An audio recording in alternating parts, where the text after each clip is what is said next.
أعوذ بالله من الشيطان الرجيم. بسم الله الرحمن الرحيم. الحمد لله رب العالمين الرحمن الرحيم مالك يوم الدين إياك نعبد وإياك نستعين اهدنا الصراط المستقيم صراط الذين أنعمت عليهم غير المغضوب عليهم ولا الضالين.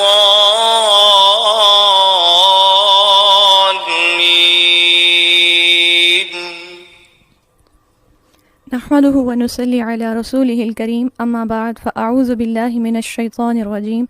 بسم الله الرحمن الرحيم. رب اشرح لي صدري ويسر لي أمري واحلل عقدة من لساني يفقهوا قولي واجعل لي وزيرا من أهلي اللهم انفعنا بما علمتنا وعلمنا ما ينفعنا وزدنا علما اللهم أخلصنا لوجهك الكريم. اللهم لك الحمد حمدا دائما مع دوامك ولك الحمد حمدا خالدا مع خلودك ولك الحمد حمدا لا منتهى له دون مشيتك وَلَكَ الْحَمْدُ حَمْدًا لَا يُرِيدُ قَائِلُهُ إِلَّا رِضَاكَ وَلَكَ الْحَمْدُ حَمْدًا عِنْدَ طَرْفَةِ كُلِّ عَيْنٍ وَتَنَفُّسِ كُلِّ نَفْسٍ. آمین. السلام علیکم ورحمۃ اللہ وبرکاتہ. اللہ سبحانہ و تعالیٰ نے قرآن مجید ہمارے لیے نازل فرمایا اور یہ اللہ سبحانہ و تعالیٰ کا ہم پر بہت احسان ہے. کل ہم نے قرآن مجید کی تجوید کے حوالے سے چند باتیں پڑھی تھیں جس سے ہم نے یہ جانا کہ قرآن کو تجوید سے پڑھنا اس کی دلیل ہمیں قرآن مجید سے ہی ملتی ہے.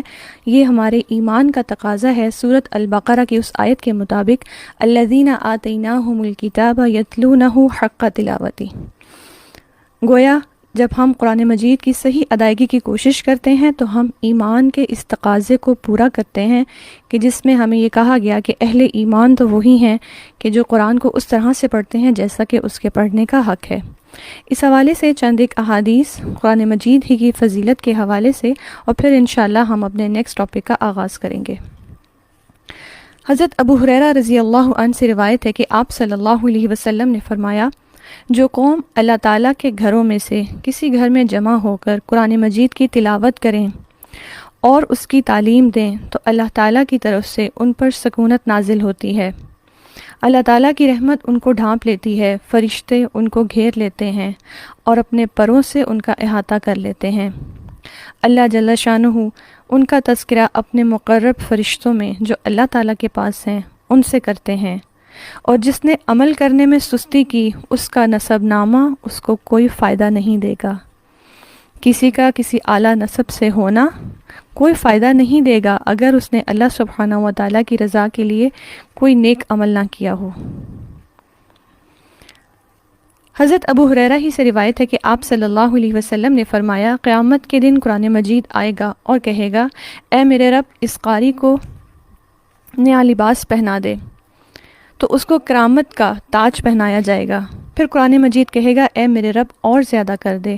پھر اللہ سبحانہ و تعالیٰ اس قاری کو کرامت کی خلعت فاخرہ پہنائیں گے.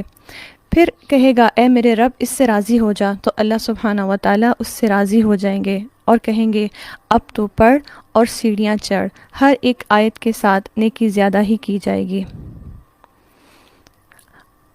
نبی صلی اللہ علیہ وسلم نے فرمایا اہل قرآن اللہ والے اور اس کے خاص بندے ہوتے ہیں. حضرت انس فرماتے ہیں کہ آپ صلی اللہ علیہ وسلم نے فرمایا بے شک اللہ تعالیٰ کے کچھ خاص دوست ہوتے ہیں.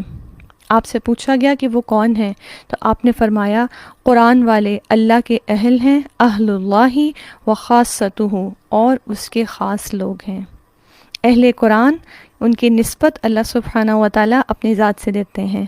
اہل قرآن کیا ہے اہل اللہ و خاصتہ. نبی صلی اللہ علیہ وسلم نے فرمایا اللہ جل شانہ نے زمین و آسمان کے پیدا کرنے سے 1000 سال پہلے سورۃ طٰہٰ اور یاسین تلاوت کی. جب فرشتوں نے سنا تو کہنے لگے سعادت مند ہے وہ امت جس پر یہ نازل ہوگا اور سعادت مند ہیں وہ سینے جو اس کو اٹھائیں گے یعنی یاد کریں گے، اور سعادت مند ہیں وہ زبانیں جو اس کو پڑھیں گی۔ فرشتوں نے بھی اللہ سبحانہ و تعالیٰ کے کلام کو سن کر رشک کیا، تو اللہ سبحانہ و تعالیٰ کے اس کلام کو پڑھنا اور سمجھنا بے شک یہ سعادت کی بات ہے۔ حضرت عبداللہ بن مسعود قرآن مجید کو پڑھنے کے حوالے سے فرماتے ہیں، قرآن مجید کو ریت کی طرح مت بکھیرو، اور ایک اور روایت میں آتا ہے کہ اس کو کھجور کی گٹھلی کی طرح نہ پھینکو، یعنی چبا چبا کر نہ پڑھو، اور نہ ہی اتنا تیز کہ اشعار کی طرح، یعنی یہاں سے یہ مراد ہے کہ قرآن مجید کو پڑھنے میں ٹھہراؤ ہو، اس کا حق دیا جائے ایک ایک حرف کا، اور ٹھہراؤ کے ساتھ پڑھا جائے۔ حضرت براء بن عازب رضی اللہ عنہ بیان کرتے ہیں کہ آپ صلی اللہ علیہ وسلم نے فرمایا، قرآن مجید کو اپنی آوازوں کے ساتھ زینت دو، کیونکہ اچھی آواز قرآن مجید کے حسن کو اور زیادہ کر دیتی ہے۔ تو آپ صلی اللہ علیہ وسلم نے نہ صرف قرآن مجید کی تعلیم دی، اس کو پڑھنا سکھایا، بلکہ اس بات کی بھی ترغیب دی کہ اس کو اچھی آواز کے ساتھ تلاوت۔ اللہ سبحانہ و تعالیٰ ہمیں بھی اس چیز کی توفیق عطا فرمائے کہ ہم قرآن مجید کو اس طرح سے پڑھیں جیسا کہ اس کے پڑھنے کا حق ہے، اور جو سیکھنے کے لیے ہم بیٹھے ہیں اللہ تعالیٰ ہمارے اس سیکھنے میں خیر و برکت عطا فرمائے۔ آج انشاءاللہ ہم چند ایک قواعد کے بارے میں جانیں گے۔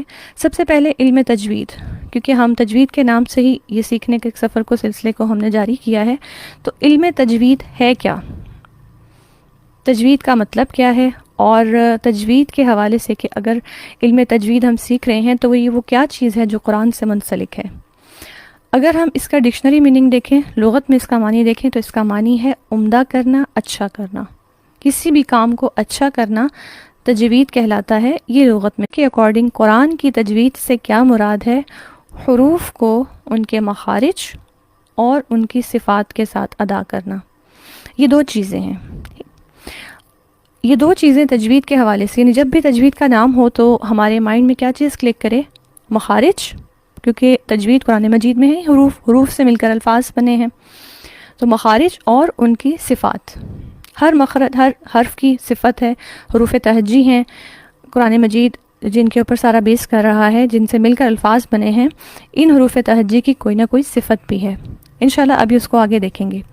ایک چیز جو میں کہنا چاہوں گی، آپ سب لوگ جو سن رہے ہیں، سننے کو فوکس کیجیے گا۔ کل ہم نے حصول علم کے آداب میں سے ایک بات پڑھی تھی۔ پہلی بات، انشاءاللہ ہم نے اپنی نیت کو خالص رکھنا ہے کہ یہ کام صرف اللہ سبحانہ و تعالیٰ کے لیے ہے، اور دوسری چیز یہ کہ سننے کو فوکس کرنا ہے۔ یہ سب چیزیں یہاں پر موجود ہیں، انشاءاللہ آپ لوگ ابھی لکھیں گے نہیں، غور سے سنیں گے، اور جب میں ریپیٹ کروں تو آپ لوگ خود جہاں بیٹھے کہیں بھی سن رہے ہیں آپ اس چیز کو ریپیٹ کیجیے گا۔ جی، تجوید کیا ہے؟ ڈکشنری میننگ یا لغت میں اس کا معنی کیا ہوتا ہے؟ عمدہ اور اچھا کرنا کسی بھی کام کو۔ لیکن جب ہم قرآن کی تجوید کی بات کرتے ہیں تو اس سے مراد حروف کے مخارج، یعنی وہ حرف کہاں سے نکل رہا ہے، اور ان کی صفات، یہ دو چیزیں تجوید میں آتی ہیں۔ اب ہم دیکھتے ہیں مخارج اور صفات، یہ کیا چیز ہے جو ہم نے تجوید میں سیکھنی ہے، یہ کیا ہے؟ مخرج کیا ہوتا ہے؟ کسی بھی حرف کے نکلنے کی جگہ۔ مثال کے طور پر ہم پڑھتے ہیں ایک حرف با، ٹھیک ہے، قرآن مجید جب پڑھنا ہوتا ہے تو بسم اللہ الرحمن الرحیم سے ابتدا ہوتی ہے، تو حرف با ہے جیسے۔ اب جو حرف با ہے یہ کہیں سے تو نکل رہا ہے نا، اور ابھی سے ادا کر کے دیکھیں ہم سب، تو یہ کہاں سے نکل رہا ہے؟ ہمارے ہونٹوں کے ملنے سے حرف با ادا ہوتا ہے، اسے کہتے ہیں مخرج۔ تو تجوید میں ہم کیا سیکھیں گے؟ کون سا حرف کیسے اور کہاں سے نکلے گا، ہونٹوں سے نکلے گا، زبان کہیں دانتوں کو لگے گی، یا حلق سے نکلے گا، اس کی کوئی نہ کوئی جگہ ہے جہاں سے وہ حرف نکلتا ہے۔ اس علم کو جاننا اور اس کے مطابق حروف کو نکالنا، اسے کہتے ہیں مخرج یا مخارج جمع میں۔ اور دوسری چیز کیا ہے؟ صفت۔ صفت کیا ہے؟ کسی بھی حرف کی کیفیت، جب وہ نکلے گا اس کی آواز کیسی ہوگی، ٹھیک ہے، اس کی کیا ڈیفرنس ہوگا دوسرے حروف کے ساتھ۔ اس کو ایک اور مثال سے ہم دیکھتے ہیں۔ مثال کے طور پر آپ دیکھیں، جیسے با جو سب سے سادہ سا حرف ہے، اور صرف دو ہونٹوں کے ملنے سے با ادا ہو جاتا ہے، ٹھیک ہے۔ اسی طرح دوسرا حرف کیا ہے؟ خا، ان کیس دوسرا حرف اگر خا ہے، خا کو ادا کرتے ہوئے آپ سب دیکھیں گے اور پروناؤنس کر کے دیکھیں کہ خا کو ادا کرتے ہوئے ہونٹ کہیں سے نہیں مل رہے، با کو ادا کرتے ہوئے ملیں گے، خا کو ادا کرتے ہوئے نہیں ملیں گے، تو دونوں کا مخرج کیا ہوا؟ چینج ہوا، ایک کا دوسرے سے مختلف ہے۔ پھر اسی طرح صفت کیا ہے؟ مثال کے طور پہ ایک لفظ، ایک حرف ہے سین، جب ہم سین کو ادا کرتے ہیں یہ والی ساؤنڈ جس کو سیٹی کی سی آواز کہتے ہیں، یہ اس کی صفت ہے۔ تو سین، ایک تو سین ادا کیسے ہو رہا ہے، ہم اسے ادا کر کے دیکھیں، ہمارے ہونٹوں دونوں دانت پاس آ رہے ہیں اور زبان ان کو ٹچ کر رہی ہے، ٹھیک ہے، یہ ہے اس کا مخرج، اور جب میں اس کو ادا کروں گی تو اس کے اندر جو سیٹی کی سی آواز ہے اسے کہتے ہیں صفت، یہ حرف کی صفت ہے۔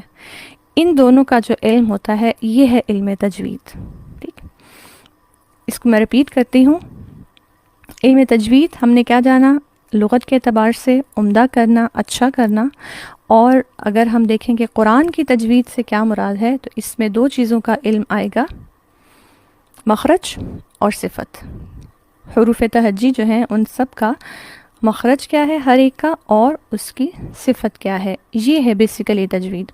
مخرج سے کیا مراد ہے؟ حرف کہاں سے نکلے گا، مثال کے طور پر وہ ہونٹوں سے نکل رہا ہے، اس میں زبان کہیں دانت کو لگے گی، یا وہ حلق سے نکلے گا، کس پوائنٹ سے نکلے گا، اور صفت کیا ہے کہ جب وہ نکلے گا تو اس کی کیفیت کیا ہوگی، ہم اس کو باریک پڑھیں گے، سیٹی کی سی آواز آئے گی، موٹا کریں گے، نرم کریں گے، کس طرح سے پڑھنا ہے، یہ جو کیفیت ہوتی ہے یہ کہلاتی ہے صفت۔ چلیں اب ہم تھوڑا سا دیکھتے ہیں کہ علم تجوید کے حوالے سے 2-3 سوالات۔ میں ایک ایک سوال پڑھوں گی تو آپ لوگ دیکھیں گا کہ فوراً سے آپ کے مائنڈ میں آنسر کیا آتا ہے، اور آنسر یہاں پر ہے کیا۔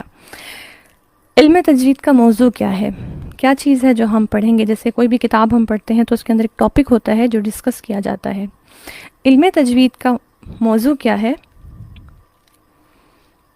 حروف تہجی، الف سے لے کے یا تک، کیونکہ ہم دیکھتے ہیں کہ پورے قرآن مجید میں جو سب الفاظ ہیں وہ کیا ہیں؟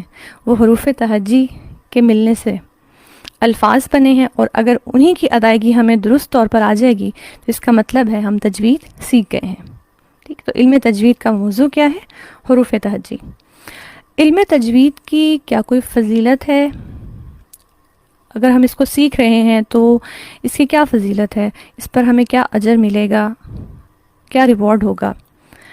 علم تجوید کی فضیلت یہ ہے کہ یہ علم سب علوم سے افضل ہے۔ کیوں؟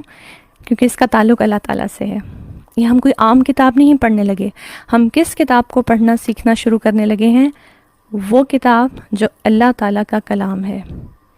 ہم زندگی میں بہت سی کتابیں پڑھتے ہیں، بہت سارے مصنفین کی، کوئی کورس کی کتاب ہوتی ہے، کوئی ہم اپنے شوق سے پڑھتے ہیں، اور بعض دفعہ شوق میں کچھ ایسی کتابیں پڑھتے ہیں جو ہمیں سمجھ نہیں آتی تو ہم ان کو سمجھنے کی کوشش کرتے ہیں، یا ہمارے کورس، ہمارے سلیبس کی کتابیں ہی ایسی ہوتی ہیں۔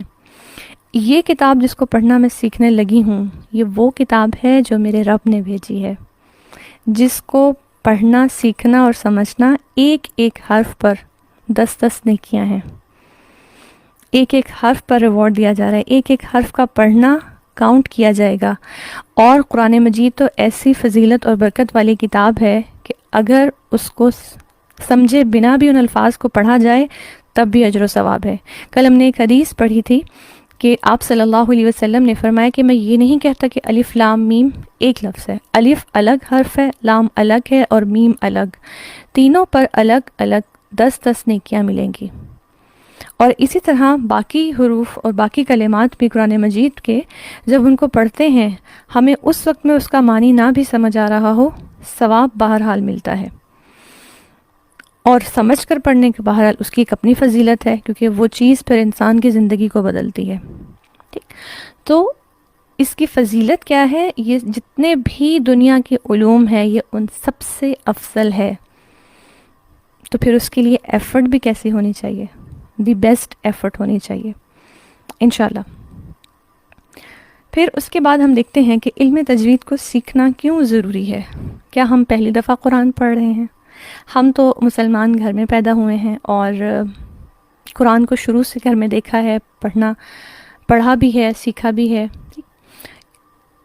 علم تجوید جو اب ہم پڑھنے لگے ہیں، یہ صرف ایک ہم سیکھ بھی رہے ہیں، اور اس کے ساتھ ہم دیکھیں گے کہ کیا ہمارے قرآن کے پڑھنے میں کوئی غلطی تو نہیں. پہلی بات یہ، ہم میں سے میجورٹی کو بہت درست طریقے سے قرآن پڑھنا آتا ہوگا. ایسا نہیں ہے کہ ہمیں قرآن پڑھنا نہیں آتا. اس علم کے ذریعے ہم اپنے سابقہ علم کا جائزہ لیں گے انشاءاللہ، اور جہاں کہیں غلطی ہوگی اس کی اصلاح کر لیں گے. دوسری بات، علم تجوید، قرآن کو تجوید کے ساتھ اس کا حق دیتے ہوئے پراپرلی پڑھنا، یہ فرض عین ہے. ہر مسلمان پر یہ لازم ہے کہ وہ قرآن کو تجوید کے ساتھ پڑھے اور اس کو سیکھے. ٹھیک، تجوید کے بنیادی قواعد سیکھنا فرض عین ہے. ہر مسلمان سے یہ ڈیمانڈڈ ہے، اور ہر مسلمان کے لیے یہ لازمی ہے کہ وہ قرآن کو پڑھے تو ویسا پڑھے جیسا اللہ تعالیٰ نے نازل کیا، جیسا نبی کریم صلی اللہ علیہ وسلم نے اس کی تعلیمات دی ہیں، اس کے مطابق پڑھنا. ہاں، اس میں مہارت، وہ والی مہارت کہ آپ کسی عالم کے لیول پر آ کر اس کی ساری ڈیٹیلز کو پڑھنا، اور بہت زیادہ ڈیٹیل، اس کی گہرائیاں اس علم کی، یہ فرض عین نہیں ہے. لیکن بنیادی قواعد کو سیکھنا یہ ہر مسلمان کے لیے لازم ہے. تو الحمدللہ جو ہم سیکھیں گے وہ ایک فرض علم ہے اور فرض عبادت کے ہی درجے پر ہے. علم تجوید کے حوالے سے آخری بات کہ اس کے ارکان کیا ہیں، یعنی اس میں بنیادی چیزیں کیا ہوں گی. ان میں 4 بنیادی چیزیں آتی ہیں. سب سے پہلی بات، جیسے تجوید کی، علم تجوید کی تعریف میں تھا، مخرج اور صفات. تو پہلی 2 باتیں یہی ہیں، حروف کے مخارج کو جاننا، حروف کی صفات کو پہچان، کس حرف کی کون سی صفت ہے. تیسری چیز کیا ہے، حروف کے تمام احکامات کو جاننا. یہ 3rd پوائنٹ پہ مزید اس میں کچھ قواعد آتے ہیں. اور 4th موسٹ امپورٹنٹ ان سب کے سیکھنے میں وہ کیا ہے، زبان کو حروف کی صحیح ادائیگی کا عادی بنانا. اور یہ چیز پریکٹس سے آئے گی. علم تجوید علم آ جائے گا سیکھنے سے، سننے سے اور اس کو یاد کرنے سے، لیکن ہمارا قرآن پڑھنے میں کیسے وہ الفاظ درست ہوں گے، اس کے لیے ریپیٹیشن، تکرار، مسلسل اور بار بار قرآن مجید کی آیات کو پڑھنا اس علم کے مطابق. آج انشاءاللہ جو 1-2 ہم قواعد پڑھیں گے، اس کے بعد ہم ڈرل کریں گے چند آیات کے اوپر اور اس کو بار بار پڑھیں گے تاکہ زبان اس کی عادی ہو جائے. آپ دیکھیں، جو لینگویج ہم نے بچپن سے سیکھی ہوتی ہے، چاہے وہ اردو ہے، اگر کسی نے انگلش سیکھی ہے، کوئی پنجابی ہے، کوئی بھی لینگویج جو بچپن سے ہم سیکھتے آ رہے ہیں یا ہم اپنے گھر میں سنتے آ رہے ہیں اور بولتے آ رہے ہیں، اس کو بولنے کے لیے ہمیں کوئی مشقت طلب نہیں ہوتی. لیکن مثال کے طور پر اگر شروع سے اردو بولنے کی عادت ہے، اب جب ہمیں انگلش سیکھنی ہے تو اس کے لیے محنت کرنی پڑے گی، اور پراپر طریقے سے، اور پھر اس کے ایکسنٹ کو بھی جانتے ہوئے. یہاں اب ہماری زبان کو چونکہ اس کی عادت نہیں ہے، بالکل ایسے ہی تجوید کا سیکھنا ہے، چونکہ زبان کو ان حروف کو وہاں سے نکالنے کی عادت نہیں ہے جہاں سے ان کو نکالنا چاہیے اور جس طرح سے ان کو ادا کرنا چاہیے. اس لیے عادی بنانے کے لیے پریکٹس بہت ضروری ہے. اور تجوید کے لیے 2 بنیادی چیزیں ہیں بہتر کرنے کے لیے. پہلی بات تکرار، بار بار پڑھنا، اور دوسری بات بلند آواز سے پڑھنا. یہ 2 چیزیں، جتنا ہم ان 2 چیزوں پہ وقت لگائیں گے انشاءاللہ اتنی ہی جلدی تجوید ہماری بہتر ہو جائے گی. اور اس کے کرنے میں جو چیز ہمیں موٹیویٹ کرے گی انشاءاللہ وہ کیا ہے، ہوا خیر مما یجمعون. جہاں کہیں لگے کہ تھکنے لگے ہیں یا اچھا میں نے اتنی دفعہ پڑھ کے دیکھا اب تو مجھ سے پڑھا ہی نہیں جا رہا، وہاں خود کو کیا یاد دلانا ہے، ہوا خیر مما یجمعون. اور نبی صلی اللہ علیہ وسلم کی وہ حدیث جس کا مفہوم کیا ہے کہ جو شخص قرآن پڑھتا ہے اس کے لیے اجر ہے، اور جو شخص قرآن پڑھتا ہے اور اس میں اٹکتا ہے، کوشش کرتا ہے اچھا پڑھنے کی اور بار بار اس کو اٹکن آتی ہے، اس سے وہ لفظ اس طرح سے اٹھایا نہیں جاتا، ایسے شخص کے لیے دوہرا اجر ہے. تو یہاں اس علم کے حوالے سے تو جو بھی ایفرٹ کریں گے انشاءاللہ اللہ سبحانہ و تعالیٰ اس کے لیے بہترین اجر و ثواب عطا فرمائیں گے. یہ تھی چند باتیں علم تجوید کے حوالے سے. میں ان کو ریپیٹ کروں گی تاکہ ایک دفعہ آپ سب لوگ ریکال کر سکیں.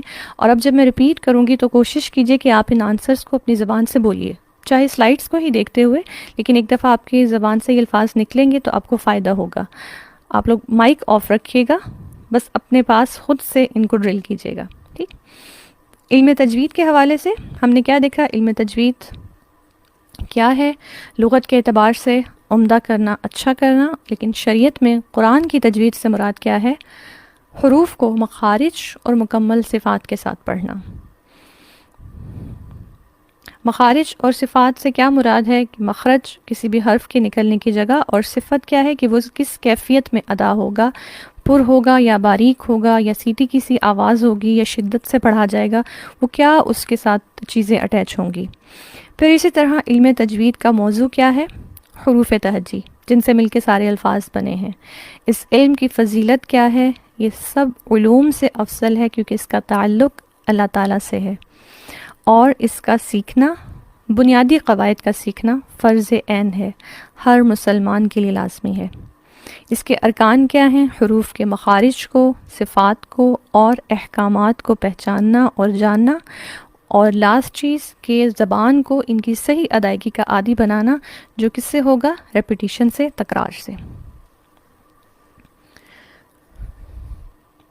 سب سے پہلے جو چیز ہم پڑھیں گے وہ ہیں حرکات۔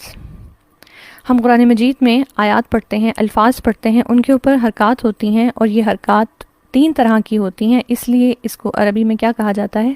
حرکات ثلاثہ۔ ثلاثہ 3 سے 3 حرکات ہیں۔ یہ کون سی 3 حرکات ہیں؟ زبر، زیر اور پیش۔ ہم میں سے الحمدللہ ہر ایک کو معلوم ہے زبر، زیر اور پیش۔ یہ حرکات ان کی ساؤنڈ ہوتی ہے، ان کی ایک آواز ہوتی ہے، اور جب یہ کسی بھی حرف کے اوپر آ جاتی ہیں تو اس حرف کو ان کی آواز اور ان کی ساؤنڈ کے مطابق پڑھا جاتا ہے۔ مثلا زبر کی جو آواز ہے وہ آ کی آواز ہے۔ جب ہم زبر ادا کریں گے کسی بھی حرف کے اوپر تو جو آواز نکلے گی وہ آ ہے، جس میں ہمارا منہ کھلتا ہے بالکل اوپر نیچے کی جانب اسٹریٹلی، ہم آ کی آواز نکالیں گے۔ اسی طرح جو زیر ہے، زیر کی آواز ای کی آواز ہے، ای کی ساؤنڈ ہوگی، جس میں ہمارا لوور جا، نیچے والا جبڑا، جتنا یہ نیچے کو جائے گا زیر اتنی اچھی اور خوبصورت ادا ہوگی۔ اور پیش کی آواز او کی آواز ہے، جس میں ہونٹ اچھے سے گول کیے جاتے ہیں۔ جب یہ حرکات کسی بھی حرف پر ہوتی ہیں تو ان حرف کو ان کی ساؤنڈز کے مطابق پڑھا جاتا ہے۔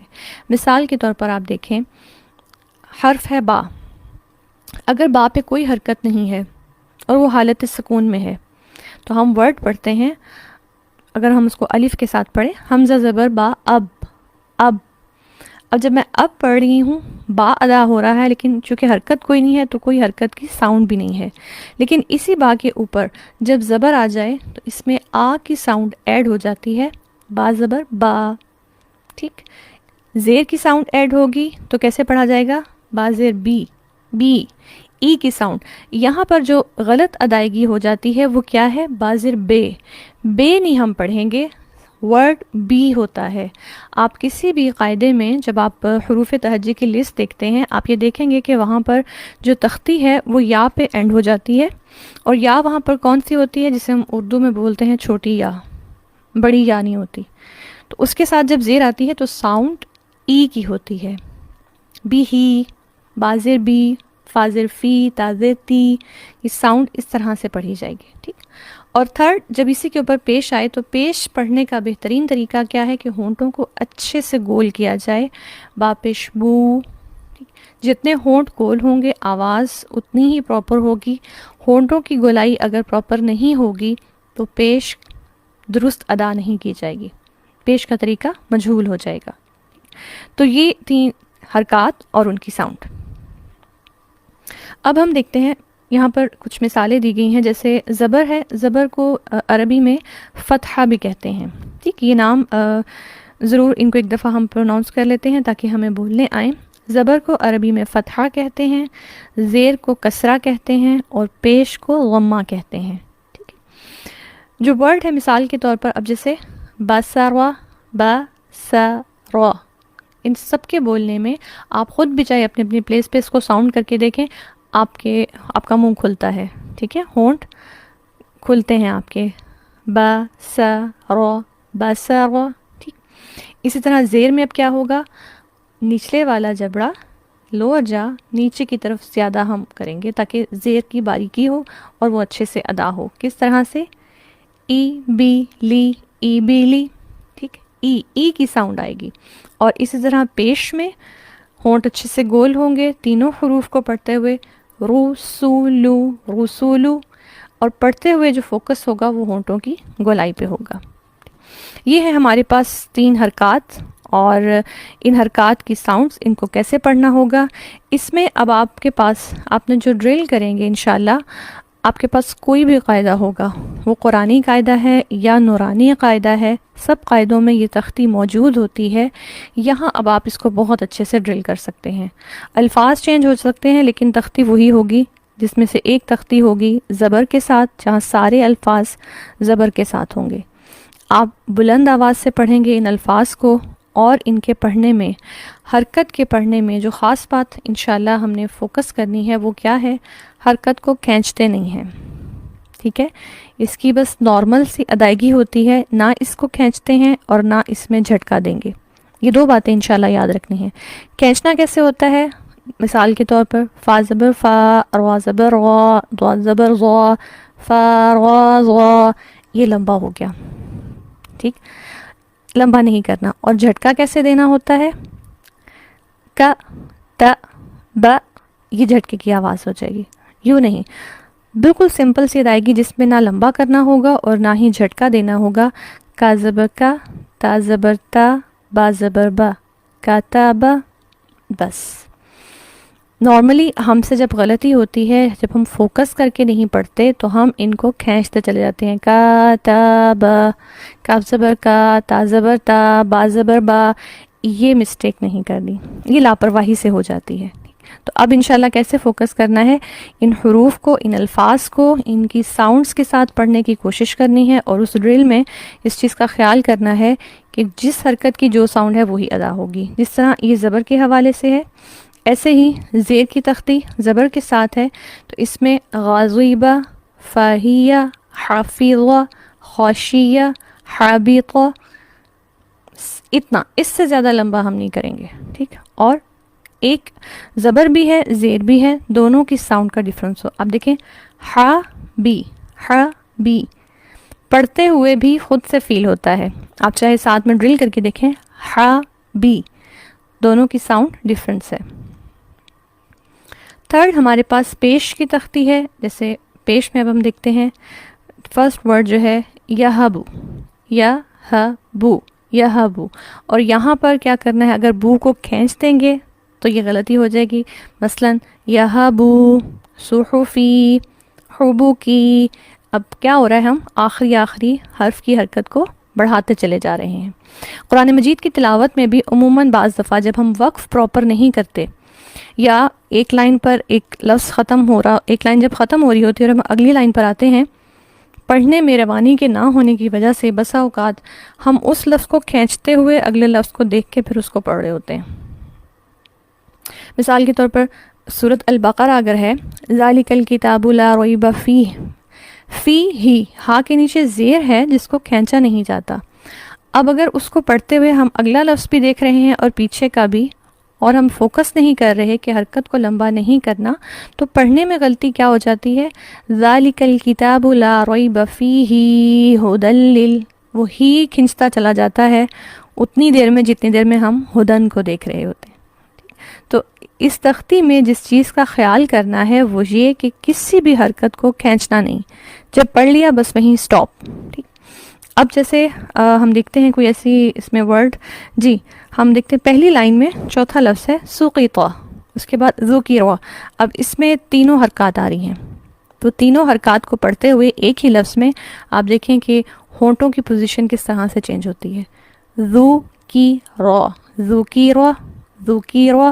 اب غلطی کہاں ہو جائے گی؟ اگر ہم را کو اینڈ میں کھینچ دیں گے، ذکرہ، دعیہ، نفخہ، خا، یہ لمبا ہو گیا. تو ان حرکات میں اس چیز کا خیال رکھنا ہے انشاءاللہ. تو حرکات ہمارے پاس کون سی ہیں؟ 3، اور 3 حرکات میں سے وہ ان کے نام کیا ہیں؟ زبر ہے، زیر ہے اور پیش. زبر، زیر اور پیش. زبر، زیر اور پیش، ان کے عربی میں نیمز کیا ہیں؟ زبر کو کیا کہتے ہیں؟ فتحہ، زیر کو کیا کہیں گے؟ کسرہ، اور پیش کو کیا کہیں گے؟ غمہ۔ زبر کی ساؤنڈ کیا ہے؟ آ کی ساؤنڈ، زیر کی ساؤنڈ ای کی، اور پیش کی ساؤنڈ او کی ہے، ٹھیک۔ اور انشاءاللہ ان تختیوں سے ہم اس کو پریکٹس کریں گے۔ اب ہم دیکھتے ہیں کہ نیکسٹ ہمارے پاس اسی سے ریلیٹڈ ایک ٹاپک ہے،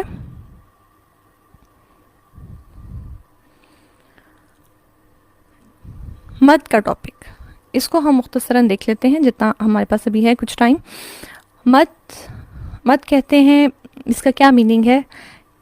کھینچنا اور لمبا کرنا، ٹھیک ہے۔ اردو میں بھی بعض اوقات یہ لفظ استعمال ہوتا ہے۔ تو مد کسے کہتے ہیں؟ لمبا کرنے کو اور کھینچنے کو۔ کس کو لمبا کرنا اور کھینچنا؟ اس کا مطلب ہے حروف میں سے کوئی ایسے حروف ہیں جنہیں لمبا کیا جا سکتا ہے، کیونکہ ابھی تو میں نے کہا کہ حرکت کو نہیں کھینچنا۔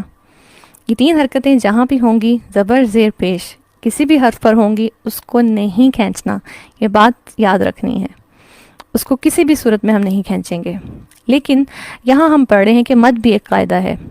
اس کا مطلب ہے کہ کچھ حروف کو کسی خاص کنڈیشن میں، کسی خاص شرط کے مطابق کھینچا جا سکتا ہے۔ ہم دیکھتے ہیں کہ یہ شرائط کون سی ہیں۔ کس کو لمبا کرنا؟ مد میں جب لمبا کرنا ہے تو کس کو لمبا کرنا ہے؟ تو یہاں پر ہمارے پاس آتے ہیں حروف مدہ اور حروف لین۔ ان کو لمبا کرنے کو کہتے ہیں مد۔ مد کا مطلب کیا ہے؟ لمبا کرنا اور کھینچنا۔ کس کو لمبا کرنا؟ حروف مدہ کو اور حروف لین کو، ٹھیک۔ یہ دو چیزیں ہیں، ان میں سے جو آج کے دن جو یاد رکھنی ہے وہ ہے حروف مدہ۔ مد سے حروف مدہ، گویا حروف مدہ وہ حروف ہیں جن پر مد کی جاتی ہے، جن کو کھینچا جاتا ہے، جن کو لمبا کیا جاتا ہے۔ اب ہم دیکھتے ہیں کہ یہ حروف مدہ کون سے ہیں۔ حروف مدہ کتنے ہیں،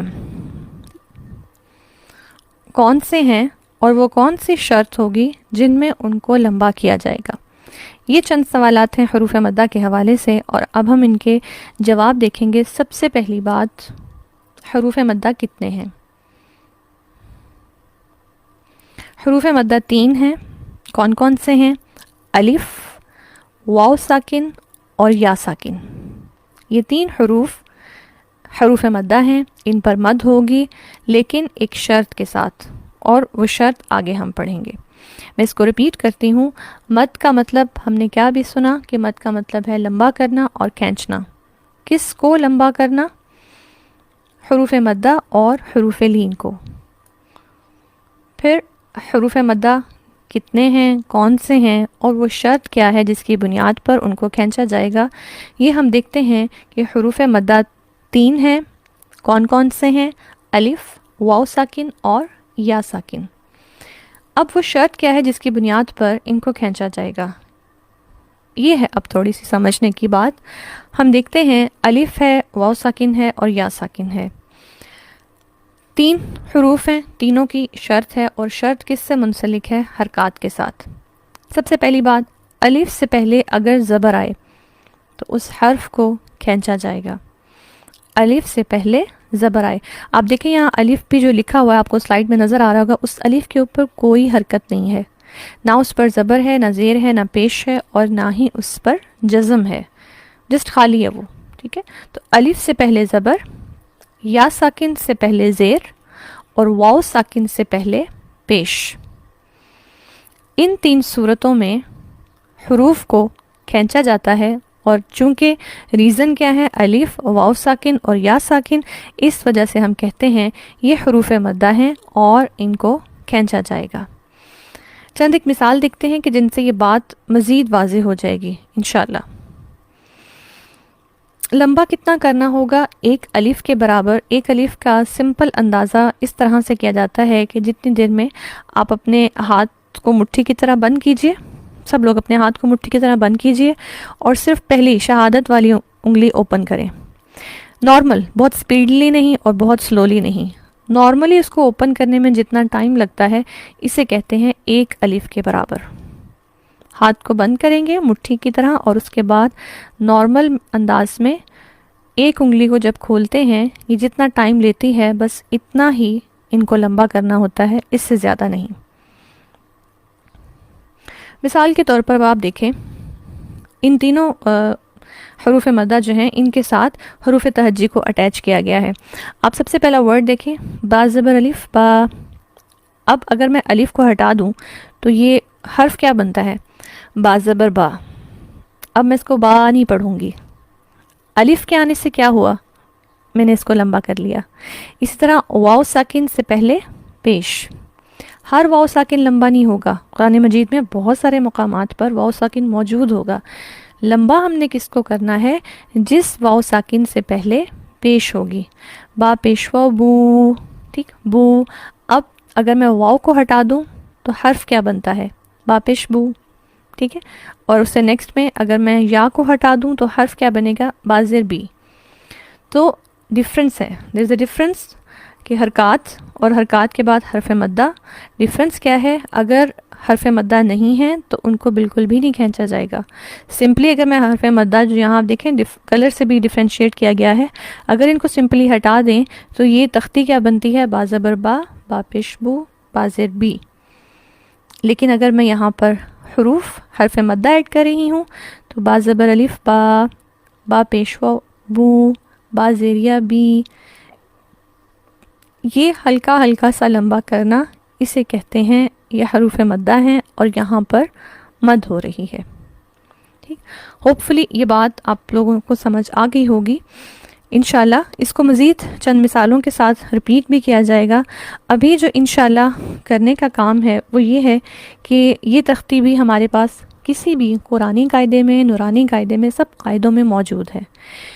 یہ تختی قاعدے سے پڑھنا اس لیے ضروری ہوتا ہے کہ قاعدے میں کچھ الفاظ نکال لیے جاتے ہیں ہمارے سامنے اور ہم ان کو ریپیٹڈلی پڑھ سکتے ہیں۔ قرآن جب ہم ان کو ریپیٹڈلی یہاں پہ پڑھ لیتے ہیں، مثال کے طور پر آپ دیکھیں اسی ایک اسکرین پر سارے حروف تہجی ان دو اسکرین کے اوپر جو ہے ان کو اکٹھا کر کے سب کی حروف مدہ آ گئے۔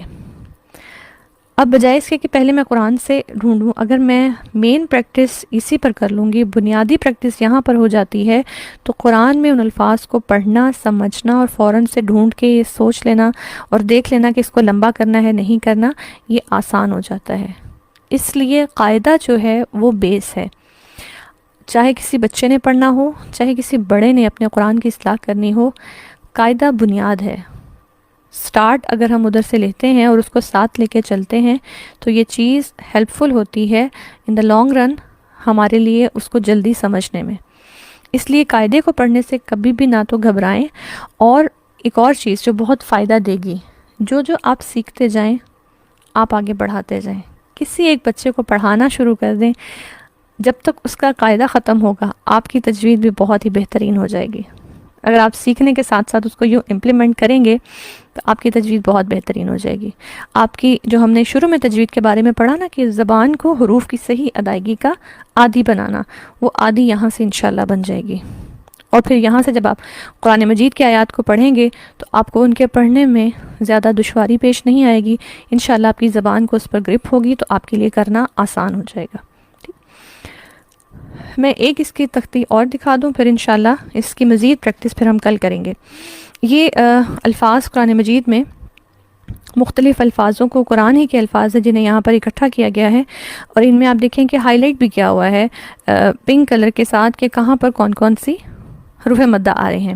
مثال کے طور پر سب سے پہلے آپ دیکھیں ورڈ قال، ٹھیک، تو قال میں ہم کیا کرے ہیں؟ قاف زبر الف قا، یہاں ہم قا کو لمبا کرے ہیں، لام کو نہیں کرے کیونکہ لام کے آگے الف نہیں ہے۔ تو ورڈ قال یہ غلط پروننسیشن ہے کیونکہ لام کو لمبا نہیں کرنا تھا، ہم نے کر دیا۔ ورڈ کیا ہے؟ قال۔ اسی طرح نیکسٹ دیکھیں خاطب، کیا لمبا ہو رہا ہے؟ تو اور با، خا، جہاں الف ہے ساتھ اٹیچ وہ لمبا ہوگا۔ عاقب، کیا لمبا ہوا؟ عین، کیونکہ اس کے ساتھ الف اٹیچ ہے۔ پھر نیکسٹ ورڈ دیکھیے قالو، یہاں دو حروف مدہ آ گئے، قاف کے ساتھ الف، الف سے پہلے زبر ہے اور واو ساکن سے پہلے پیش، چونکہ ان دونوں میں مد اصلی ہو رہی ہے۔ اب آپ دیکھیں یہاں ہم ان دونوں کو ایکولی لمبا کریں گے۔ اگر میں اس لفظ کو پڑھوں قالو، یہ غلط ہے کیونکہ لام کے آگے واو ساکن آ رہا ہے پیش کے بعد، اس کو لمبا کرنا ضروری ہے۔ یہاں درست ادائیگی کیا ہے؟ قالوا. ٹھیک، اسی طرح آپ تھرڈ لائن پہ پہلا ورڈ دیکھیے تاکہ ہم جو حرف مدہ میں سے یا ساکن ہے ہم اس کی مثال بھی دیکھ لیں. لطیفن، طی یہ لمبا کر رہی ہوں، نہ میں لام زبر لا کو لمبا کر رہی ہوں نہ فا کی تنوین کو. فن اس کو سمپل پڑھ رہی ہوں، لام زبر لا پڑھ رہی ہوں. میں نے کھینچا کس کو ہے؟ طا زیرہ طی، لطی، لطیفن. ٹھیک، یہ ان الفاظ کو اگر انہی پہ پریکٹس آپ سب لوگ کوشش کیجئے. آپ کے پاس کوئی بھی گھر میں قرآنی یا نورانی قاعدہ موجود ہوگا، اس میں سے آپ حروف مدہ کی تختی نکالیے گا، حرکات کی تختی نکالیے گا، اور سیکنڈلی حروف مدہ کی تختی، اور وہاں سے آپ ڈرل کیجئے گا. کل انشاءاللہ ہم اس کی تطبیق کریں گے، اور اس میں ایک دو چیزیں جو اور ہیں اس کے پڑھنے میں اور اس کی ادائیگی میں، ان کے اوپر بھی بات کروں گی. لیکن اس کے لیے بہت ضروری ہے کہ آج جو پڑھا ہے انشاءاللہ اس کو اچھے سے پریکٹس کر لیا جائے اور